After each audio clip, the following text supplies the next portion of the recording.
Alright, in this next example, it's pretty straightforward. We've given a circle here of radius 8 centimeters, and we're going to cut another circle out of the center of that, and that circle is only 2 centimeters. 2 centimeters. And so it's even illustrated in the book for you. What we're going to do is we're going to find the area of the entire big circle. We'll call this area of the big. That's pretty easy to calculate. Pi r squared, or pi times 8 squared.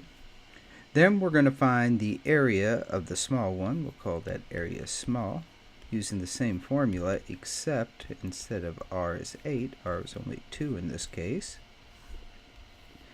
And then we're going to just subtract off this smaller area, or this smaller circle. And essentially what that's going to do is when I subtract it from the big circle, is it's going to cut a hole right in the middle of it. That is way not in proportion to what we had, but you get the idea. So we're cutting that hole out. Let's try and make it a little bit more realistic to our problem that we're doing. And so it looks something like that, with that hole cut out of the center of it. And when we do the math on this, it's just going to leave us with the area of this green ring on the outside. So our final, or the area of the ring, is just going to be calculated by taking the area of the big circle and subtracting off the area of the small, I guess I called it, instead of little, of the small circle. So our total entry when we go to our calculator can look like this: pi 8 squared minus pi 2 squared. So let's run to the calculator here really quick and take a look.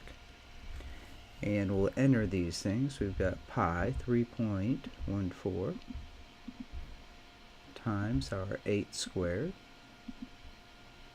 We'll arrow out of the exponent spot, and we'll say minus 3.14 again,